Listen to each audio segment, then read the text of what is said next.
चलिए यहाँ पर क्वेश्चन है 53 नंबर क्वेश्चन देख रहे हैं। पीसीबी का कौन सा सुरक्षात्मक रासायनिक लेप लगाया जाता है। पीसीबी पर कौन सा सुरक्षात्मक लेप लगाया जाता है, तो इसका राइट आंसर है polymer film coating. Polymer film coating का यूज किया जाता है किसमें, पीसीबी को सुरक्षा पहुंचाने के लिए पॉलीमर फिल्म कोटिंग। यहाँ पर है रेलफो सोल्डरिंग का अंतिम जोन कौन सा है। रेलफो सोल्डरिंग का अंतिम जोन कौन सा है, शीतल जोन जो है अंतिम जोन है। रेलफो सोल्डरिंग का दूसरा चरण कौन सा है, रेलफो सोल्डरिंग का दूसरा चरण है थर्मल जोन, थर्मल शोक जोन। यहाँ पर है फिर 56 रेलफो सोल्डरिंग प्रक्रिया में कौन सा चरण सबसे लंबा होता है।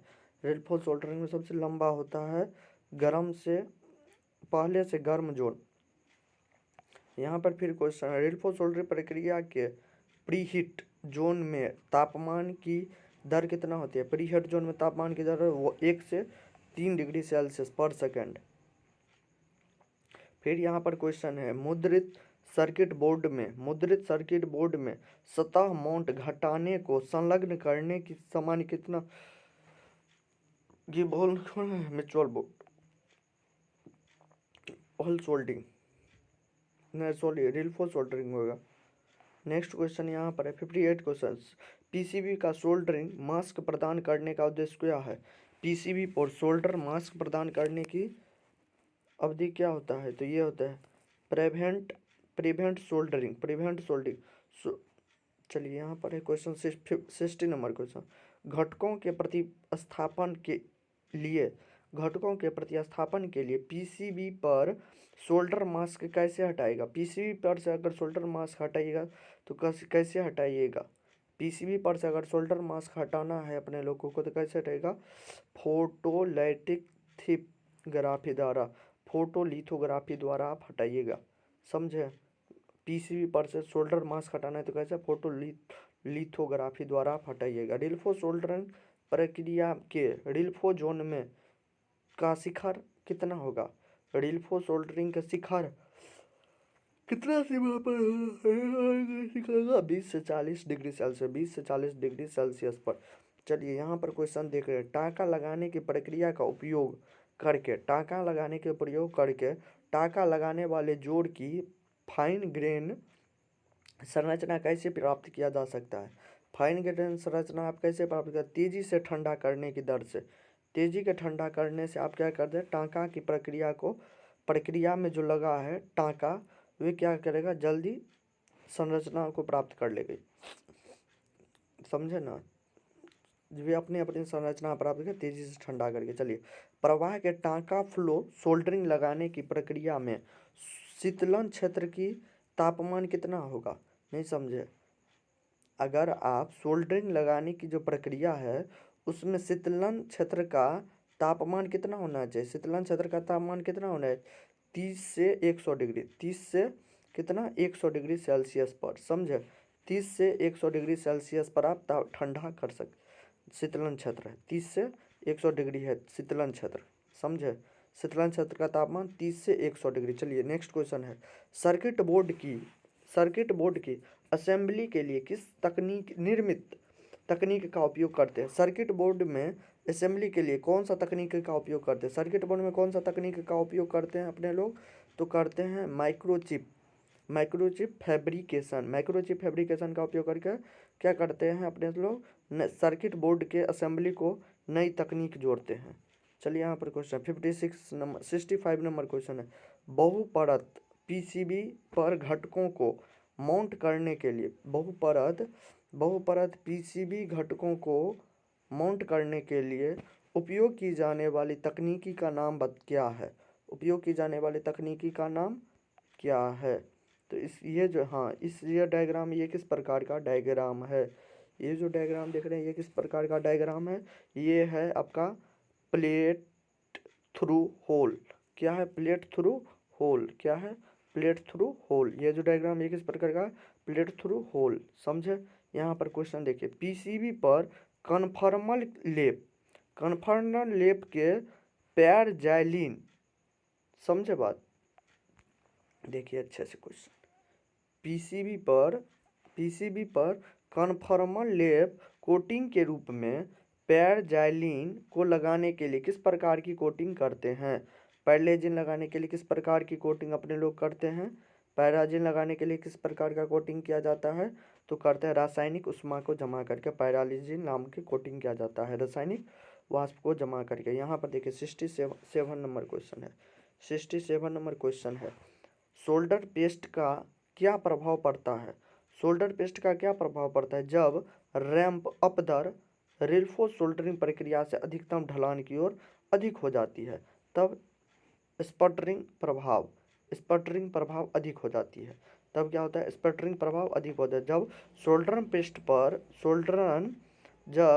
पेस्ट पर प्रभाव करते, जब रैंप अप दर रिल्फो सोल्डरिंग प्रक्रिया में अधिक हो जाती है, तब क्या होता है? जब रिल्फो दर में अधिक हो जाता है तो स्पटरिंग प्रभाव हो जाता है। चलिए यहाँ पर नेक्स्ट क्वेश्चन यहाँ पर देख रहे हैं। यहाँ पर जो क्वेश्चन है, रैंप अप दर जो होता है ये रिल्फो सोल्डरिंग प्रक्रिया के हीट जोन में अधिकतम ढलान से अधिक होने के बाद घटकों पर क्या प्रभाव पड़ेगा? अगर रैंपो दर जो होगा अगर अधिक हो जाएगी तो हीट जोन में अधिक ढलान से अधिक होने के बाद घटकों पर क्या प्रभाव पड़ेगा? तो घटकों पर कैसा प्रभाव पड़ेगा? तो घटकों पर पड़ेगा तरक क्रैकिंग तरक। यहाँ पर है 69 नंबर क्वेश्चन, रिल्फो सोल्डरिंग प्रक्रिया का अधिकतम स्वीकार्य तापमान कितना होगा? रिल्फो सोल्डरिंग के अधिकतम स्वीकार्य तापमान कौन होगा? रिल्फो सोल्डरिंग का अधिकतम तापमान कितना होगा? रिल्फो। चलिए 70 नंबर यहाँ पर क्वेश्चन है, पीसीबी पर बहुलक पॉलीमर कोटिंग लागू होने की उद्देश्य क्या होता है? पीसीबी पर बहुलक पॉलीमर लागू होने का उद्देश्य बताइए। पीसीबी पर अगर बहुलक कोटिंग लागू हो रहा है तो इसका उद्देश्य क्या है? इसका उद्देश्य है जंग को रोकने के लिए किया जा रहा है। चलिए यहाँ पर है क्वेश्चन, रिल्फो सोल्डरिंग प्रक्रिया कितने के लिए शीतलन कितना होगा? रिल्फो प्रक्रिया के लिए शीतलन कितना होगा? 4 डिग्री पर सेकेंड। 4 डिग्री पर सेकेंड होगा रिल्फो डिग्री को शीतलन में। रिल्फो सोल्डरिंग प्रक्रिया के लिक्विड में अधिकतम समय तक गीले होने से अत्यधिक इंटरमेटिक विकास पर क्या प्रभाव पड़ेगा? अगर सोल्डरिंग प्रक्रिया में लिक्विड जो होगा अधिक समय तक गीला रहेगा तो इस पर क्या प्रभाव पड़ेगा? लिक्विड जो होगा ज़्यादा देर तक गीला रहेगा तो क्या प्रभाव पड़ेगा? इस पर क्या? फ्लक्स ऑक्सीकरण। चलिए ये 73 नंबर क्वेश्चन चलते हैं। 73 है, क्या कारण है फ्लक्स सफाई कार्रवाई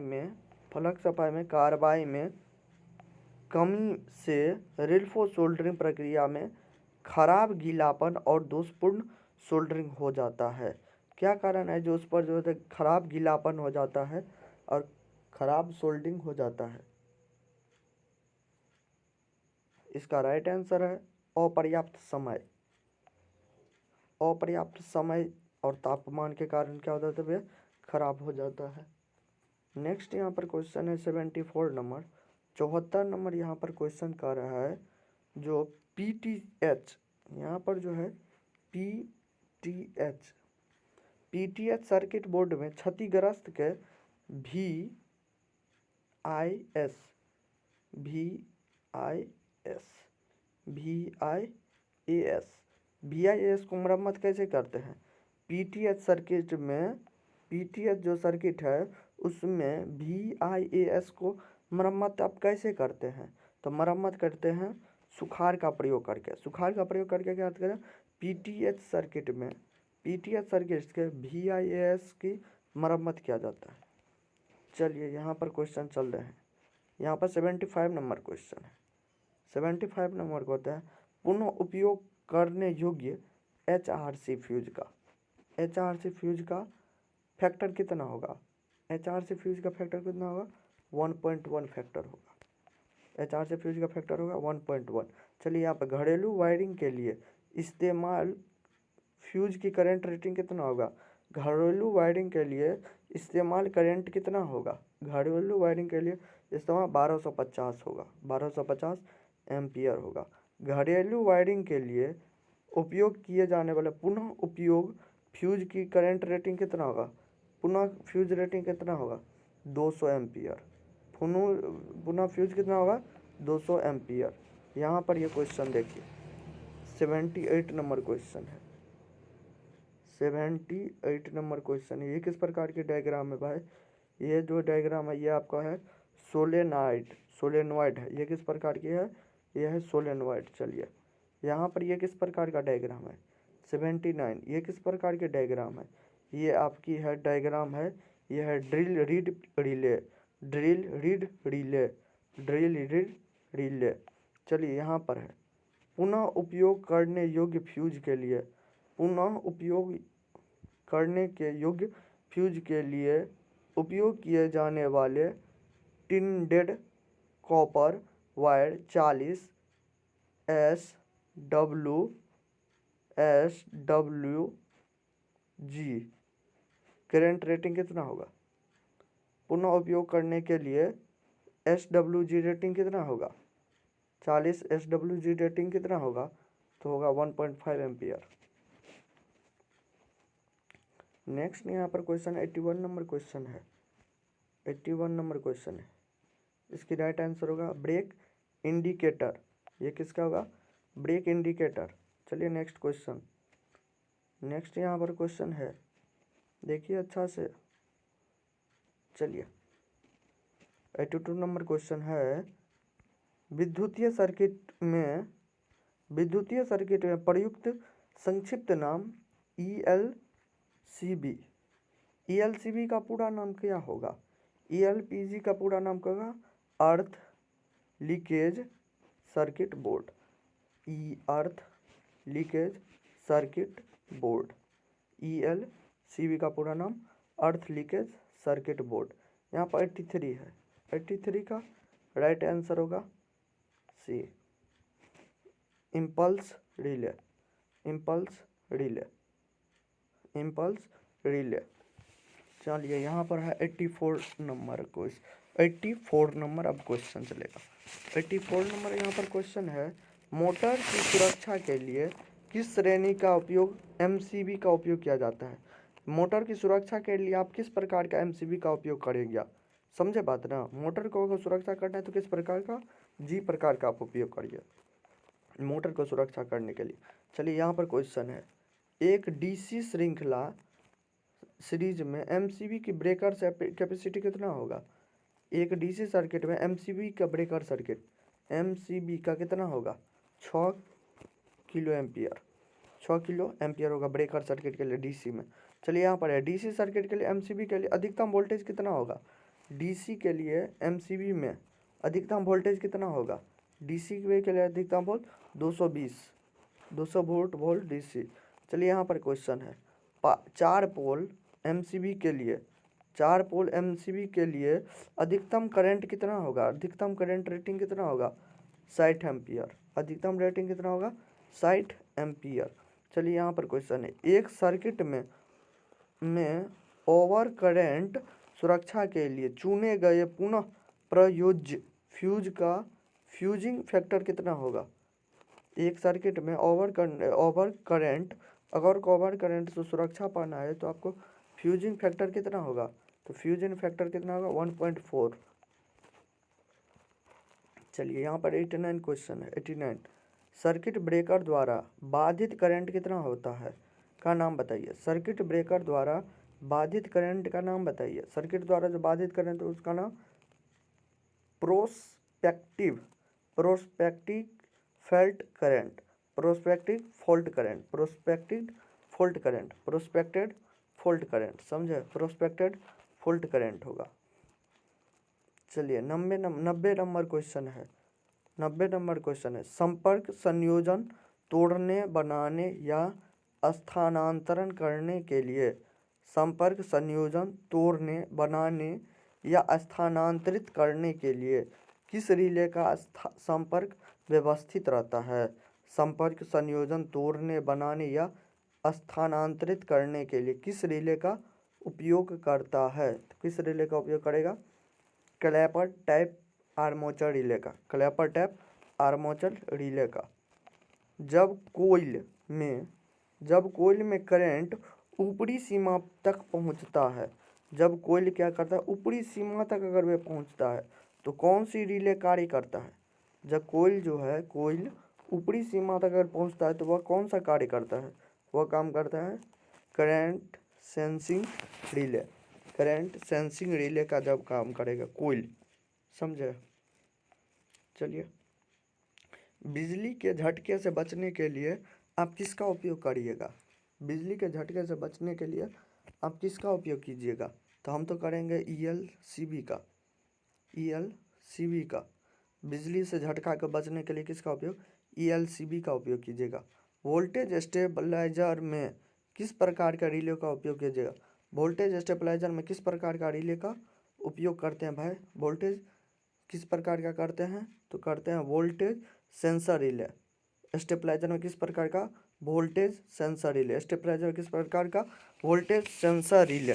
चलिए, यहाँ पर है वोल्टेज सेंसर रिले का स्टेबलाइजर में करते हैं। यहाँ पर है 94 नंबर को। ये जो डायग्राम है ये किस प्रकार का डायग्राम है?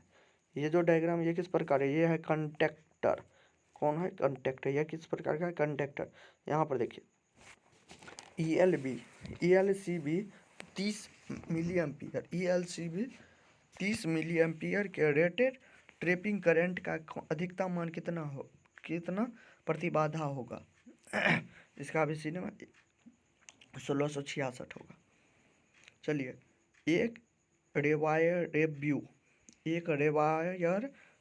फ्यूज के लिए फ्यूजिंग करंट क्या होगा? एक रेवायर रेव्यू के लिए फ्यूजिंग करंट कितना होगा? एक रेवायर रेव्यू के लिए फ्यूजिंग करंट कितना होगा? तो कितना होगा करंट? 1.4 से 1.7। 1.4 से कितना? 1.7। किसका? रेवायर रेव्यू फ्यूज के लिए। रेवायर रेव्यू फ्यूज के लिए। चलिए, कौन सा पैरामीटर लोड के नुकसान पहुंचाए बिना, कौन सा पैरामीटर लोड को नुकसान पहुंचाए बिना फॉल्ट के तहत फ्यूजन तत्व को खोजता है? कौन सा है? इसका राइट आंसर होगा डी, रूपचरित कैपेसिटी। रूपचरित कैपेसिटी। यहाँ पर है टाइम डिले उद्देश्य के लिए किस रिले का उपयोग किया जाता है? टाइम डिले रिले के लिए किस का? थर्मल रिले का उपयोग किया जाता है। यहाँ पर देखिए, कौन सा रिले बहुत कम शक्ति के साथ काम करता है? कौन सा रिले है जो बहुत कम शक्ति के साथ काम करता है? रीड रिले जो है बहुत कम शक्ति के साथ काम करता है। नेक्स्ट यहाँ पर 100 नंबर क्वेश्चन है, भूरे रंग के कोड के साथ कोटिंग फ्यूज की करंट सेटिंग कितना होगा? भूरे रंग के कोड के साथ जो होगा करंट कोटिंग कितना होगा? भूरे रंग के साथ 4 एम्पियर। कितना होगा? 4 एम्पियर भूरे रंग के करंट के साथ। चलिए, लोड करंट अगर 500% वह मोटर संपर्क खोलने के लिए ओवर रेटिंग कितना समय पर चलेगा? कितना होगा? 10 सेकेंड। ये जो है ये एमसीबी ये किस प्रकार के है? ये जो एमसीबी है ये किस प्रकार का एमसीबी है? तो ये है 3 पोल एमसीबी। 3 पोल एमसीबी है। चलिए, सहायक सर्किट को कौन सा उपकरण खोलना और बंद करता है? सहायक सर्किट को कौन सा उपकरण खोलता है और बंद करता है? रिले खोलता है और बंद करता है। चलिए, कॉपर कलर फ्यूज कार्टिज की करंट रेटिंग कितना होगा? कॉपर कलर फ्यूज की रेटिंग कितना होगा? कॉपर कलर फ्यूज की रेटिंग कितना होगी? तो इसका होगा 63 एम्पियर। 63 एम्पियर होगा कॉपर की फ्यूज की। चलिए, विद्युतीय सर्किट में आइसोलेट्स द्वारा कौन सा कार्य किया जाता है? विद्युतीय सर्किट में आइसोलेट्स द्वारा कौन सा कार्य किया जाएगा? एक स्विच के रूप में किया जाएगा। एक स्विच के रूप में किया जाएगा। किसका? विद्युतीय सर्किट में आइसोलेट्स का उपयोग किस में कीजिएगा? एक स्विच के रूप में। यहाँ पर क्वेश्चन है, एमसीबी किस स्थिति में विद्युत परिपथ को खोल रहा है? एमसीबी जो है किस प्रकार स्थिति में विद्युतीय परिपथ को खोल रहा है? किस प्रकार में वे खोलता है? तो वे खोलता है शॉर्ट सर्किट में। शॉर्ट सर्किट में विद्युतीय परिपथ को वे खोलता है। यहाँ पर देखिए, ध्यान दीजिए, इधर देखिए, एमसीबी संयोजन सर्किट ब्रेकर में शॉर्ट सर्किट दूर करने के लिए किस ट्रिप का उपयोग कीजिएगा? एमसीबी संयोजन सर्किट में शॉर्ट सर्किट को दूर करने के लिए किसका उपयोग कीजिएगा? 3 मिली सेकेंड का उपयोग कीजिएगा। किस में? एमसीबी शॉर्ट सर्किट में। कितना? 3 मिली सेकेंड का उपयोग। चलिए यहाँ पर 108 नंबर क्वेश्चन है। चटरिंग नॉइज के साथ मोटर शुरू होने का क्या कारण है? चटरिंग नॉइज के साथ मोटर शुरू होने का क्या कारण है? इलेक्ट्रोमैग्नेट के संपर्क के बीच घुल जाता है। इलेक्ट्रोमैग्नेटिक के संपर्क में क्या करता है? घुल जाता है। चटरिंग नॉइज क्या है? इलेक्ट्रोमैग्नेटिक के संपर्क में घुल जाती है। चलिए यहाँ पर है, फ्यूजिंग फैक्टर को खोजने के लिए किस सूत्र का उपयोग कीजिएगा? फ्यूजिंग फैक्टर को खोजने के लिए किस सूत्र का उपयोग कीजिएगा? तो कीजिएगा क्या? फ्यूजिंग फॉर्मूला का सूत्र के लिए मिनिमम फ्यूजन बटा current rating current. Minimum fusion current बटा rating current. Minimum fusion current बटा rating current. Minimum fusion current बटा रेटिंग करंट का उपयोग कीजिएगा। फ्यूजन का फॉर्मूला है। स्टार्टर में हमिंग नॉइज आने का कारण बताइए। स्टार्टर में हमिंग नॉइज आने का कारण बताइए। स्टार्टर में हमिंग नॉइज आने का कारण क्या है? लो वोल्टेज के कारण ही हमिंग नॉइज आता है। लो वोल्टेज के कारण क्या आता है? Humming noise. चलिए यहाँ पर है, नेक्स्ट क्वेश्चन है। नेक्स्ट 111 नंबर पर क्वेश्चन है। 111 नंबर क्वेश्चन है, जो किस स्थिति में फॉल्ट की स्थिति में सर्किट को बाधित करने के लिए किस फ्यूज द्वारा समय पर कौन सा कारण का उपयोग किया जाएगा? और कहीं पर फॉल्ट है, फॉल्ट की स्थिति में किस प्रकार का उपयोग? कट ऑफ फैक्टर का उपयोग कीजिएगा। फॉल्ट की स्थिति में किस प्रकार का? कट ऑफ फैक्टर का उपयोग कीजिएगा। चलिए यहाँ पर 112 नंबर पर क्वेश्चन चल रहा है। 112 नंबर क्वेश्चन है यहाँ पर, नो वोल्टेज कॉइल के लिए अधिक गर्म होने का कारण बताइए। नो वोल्ट कॉइल के लिए अधिक गर्म होने का कारण बताइए। नो वोल्ट कॉइल के लिए अधिक गर्म वोल्टेज बताइए कितना होगा? तो ये होगा high incoming supply. 113 number question, DC आपूर्ति से जुड़ा एसी रिले का अधिकतम करंट क्यों खींचता है? डीसी आपूर्ति से जुड़ा रिले जो होगा अधिकतम करंट क्यों खींचेगा? अधिकतम करंट खींचेगा क्यों? आगमन प्रक्रिया की अनुपस्थिति के कारण। आगमन प्रक्रिया के अनुपस्थिति के कारण क्या होगा? डीसी में जो जुड़ा रहेगा रिले, एसी रिले, वे ज़्यादा करंट खींचेगा। डीसी में जो जुड़ा रहेगा रिले, वे क्या करेगा? आगमन प्रतिक्रिया की अनुपस्थिति के कारण वे ज़्यादा करंट खींचेगा। चलिए यहाँ पर है नेक्स्ट क्वेश्चन, किस सिंगल फेज इंडक्शन मोटर में को 1 HP से कम के लिए रेट किया जाता है? किस सिंगल फेज इंडक्शन मोटर में 1 HP से कम के लिए रेट किया जाता है? कितने के लिए? तो ये है fraction horse power motor. Fraction horse power motor में जो होता है, जो इंडक्शन मोटर जो होता है 1 HP से कम के लिए, 1 HP से कम के लिए कौन है? Fraction hour power motor. Fraction hour power motor जो होता है 1 HP से कम में खींचता है। चलिए 115 नंबर क्वेश्चन यहाँ पर है। यहाँ पर जो डायग्राम देख रहे हैं किस प्रकार का डायग्राम? ये है गवर्नर। ये क्या है? गवर्नर टाइप का। ये किस प्रकार का? गवर्नर टाइप का। चलिए यहाँ पर है, मोटर के टॉर्क, स्पीड, विशेषताओं के वक्र। यहाँ पर ये जो डायग्राम ये किस प्रकार का है? ये जो डायग्राम 116 में ये किस प्रकार का? ये है ए नंबर, स्प्लिट फेज मोटर है ये। चलिए यहाँ पर है क्वेश्चन, देखो यहाँ पर 111 नंबर क्वेश्चन, 1 HP के बराबर कितना होगा? 1 HP बराबर कितना होगा? 1 HP बराबर 746 वाट। 1 HP बराबर कितना होगा? 746 वाट। चलिए capacitor starts induction run motor में किस प्रकार का स्विच का उपयोग करते हैं? कैपेसिटर स्टार्टर इंडक्शन मोटर में किस प्रकार का स्विच का उपयोग करते हैं? तो यहाँ पर है कंट्रीफ्यूगल स्विच का उपयोग किया जाता है कैपेसिटर स्टार्टर में। समझे ना? कैपेसिटर स्टार्टर में किसका? सेंट्रीफ्यूगल स्विच का उपयोग किया जाता है। चलिए यहाँ पर है नेक्स्ट क्वेश्चन, निम्न रेडिएटर सर्किट प्रतिरोध और प्रतिक्रिया द्वारा किस प्रकार का वर्णन किया जाता है? 119 नंबर क्वेश्चन है, किस प्रकार का वर्णन? क्लास ए का। निम्न रोटर सर्किट प्रक्रिया द्वारा किसका?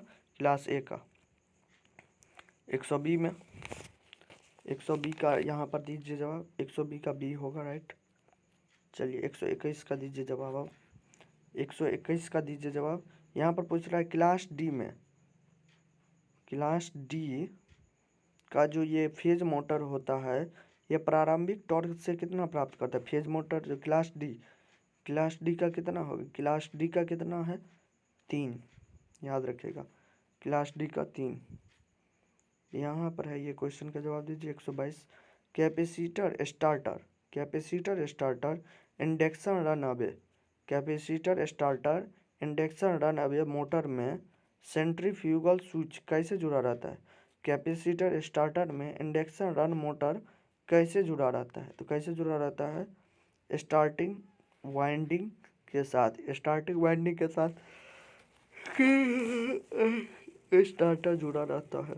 यहाँ पर 123 नंबर क्वेश्चन, रेटेड गति में क्लास सी के लिए कितना होगा? 2, क्लास सी में 2, क्लास सी में 2, क्लास डी में 3। चलिए यहाँ पर क्वेश्चन है 124 नंबर, सिंगल फेज मोटर के उपयोग के लिए जाने वाले कैपेसिटर का उद्देश्य क्या होता है? सिंगल फेज मोटर में उपयोग किए जाने वाले कैपेसिटर का उद्देश्य क्या होता है? इसका उद्देश्य ये होता है फेज को विभाजित होने के लिए, किसका उपयोग किया जाता है? सिंगल फेज मोटर का उपयोग किया जाता है। सिंगल फेज मोटर का उपयोग क्यों किया जाता है? उसका फेज को विभाजित होने के लिए। यहाँ पर है क्वेश्चन, देखिए, उच्च दक्षता प्रदर्शित के साथ निरंतर गति के लिए कौन सी इंडक्शन मोटर पसंद की जाती है? उच्च दक्षता प्रदर्शन के साथ निरंतर गति के लिए कौन सी इंडक्शन मोटर पसंद करते हैं? उच्च दक्षता प्रदर्शित के साथ निरंतर मोटर को किस प्रकार का इंडक्शन मोटर पसंद करते हैं? इसका राइट आंसर होगा डी, स्क्वायर गेज। उच्च दक्षता प्रदर्शित के लिए किस प्रकार के? स्क्वायर गेज, उच्च दक्षता के लिए। चलिए ये जो डायग्राम है, ये किस प्रकार का डायग्राम है? ये जो डायग्राम देख रहे हैं, ये किस प्रकार का डायग्राम है? तो ये 126 नंबर का है, डी। ये है ऑक्सिलियर वाइंडिंग। ये किस प्रकार का है? ऑक्सिलियर वाइंडिंग। चलिए नेक्स्ट क्वेश्चन है, ये जो डायग्राम देख रहे हैं 127, ये किस प्रकार का डायग्राम है? ये कैपेसिटर का चार्जर टेस्ट है, कैपेसिटर का चार्जर टेस्ट। चलिए यहाँ पर 128 नंबर क्वेश्चन कर रहा है, किस प्रकार का है?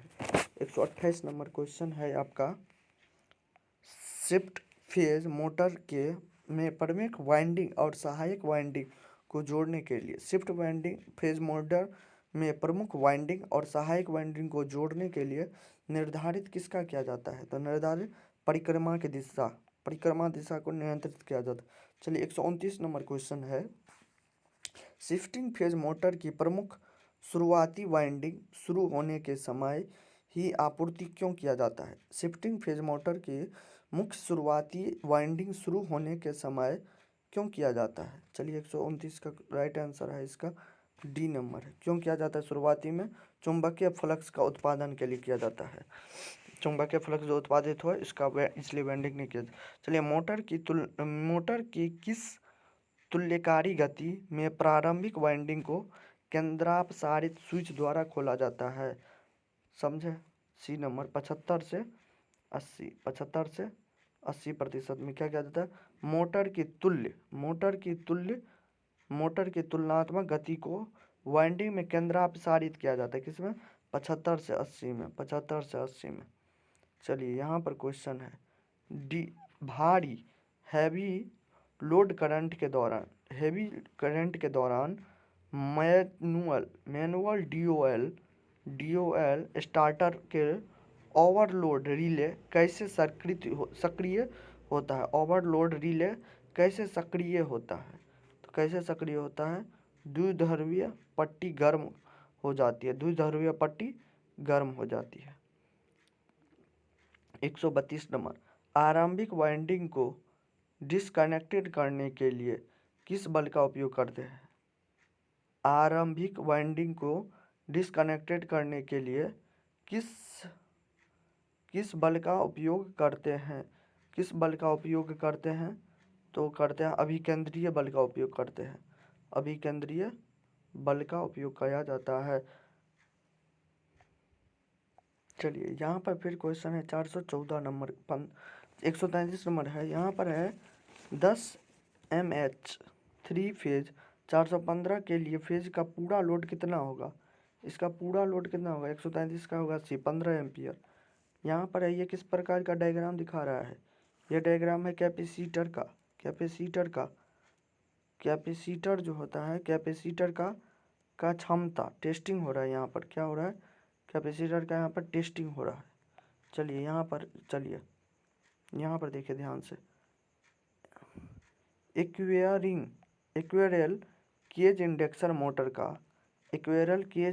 मोटर का कौन सा वर्ग जो है, इक्वेरियल केज इंडक्शन का कौन सा वर्ग है, सामान्यतः शुरुआती टॉर्क देता है और सामान्यतः प्रयोजन के लिए उपयोग किया जाता है। शुरुआती टॉर्क देता है और प्रयोजन के लिए क्या करता है? प्रयोजन के लिए उपयोग किया जाता है। स्क्वायर फेज का इंडक्शन मोटर का कौन सा वर्ग है जो क्या करता है? शुरू में टॉर्क देता है, शुरू में क्या करता है? टॉर्क लेता है और सामान्य के प्रयोजन का उपयोग करता है। तो ये किसका डायग्राम राइट है? बी, क्लास बी है, जो क्या करता है? एक्वायर्ड रेंज का ये है भाग, जो क्या करता है? शुरुआत में टॉर्क देता है, बाद में क्या करता है? प्रयोजन का उपयोग करता है। चलिए यहाँ पर 136 नंबर क्वेश्चन है। 136 नंबर क्वेश्चन ये जो है 50 SZ पर काम करने वाले 8 ध्रुवों का 3 फेज कितना होगा? 8 ध्रुवों का 3 फेज कितना होगा? यहाँ पर याद रखिएगा 750 RMS बी नंबर। चलिए यहाँ पर है मैन वाइंडिंग टर्मिनल को बदलने पर स्लिप्ड फेज मोटर पर क्या परिणाम होता है? क्या परिणाम होता है शिफ्ट मोड पर? रोटेशन दिशा उलट जाता है। रोटेशन दिशा क्या होता है? उलट जाता है। नहीं समझे? मेन वाइंडिंग टर्मिनल को बदलने पर शिफ्टिंग फेज मोटर पर क्या प्रभाव पड़ता है? जो क्या होता है? ये स्टोरेज की दिशा उलट जाती है। नेक्स्ट यहाँ पर क्वेश्चन है कुशल प्रदर्शन कार्य के लिए इक्वेरियल केज इंडक्शन मोटर को क्या पसंद करते थे? कुशल कार्य प्रदर्शन के लिए आप इक्वेरियल केज इंडक्शन मोटर को आप पसंद क्यों करते हैं? तो पसंद इसलिए करते हैं जो निरंतर गति बने रहे, इसलिए कुशल प्रदर्शन के लिए आप acquired cage motor induction motor का उपयोग करते हैं जो निरंतर गति बने रहे। चलिए यहाँ पर क्वेश्चन और है, देखो। उच्च जड़ता या जड़ता और लंबी त्वरित की अवधि के लिए किस प्रकार का मोटर का उपयोग करते हैं? लंबी त्वरित मोटर के किस प्रकार का उपयोग करते हैं? सी, स्टार डेल्टा स्टार का प्रयोग किया जाता है। स्टार डेल्टा स्टार का प्रयोग कब किया जाता है? लंबी जड़ता और लंबी त्वरण के लिए। लंबी जड़ता लंबी त्वरण स्टार डेल्टा मोटर का उपयोग अपने लोग करते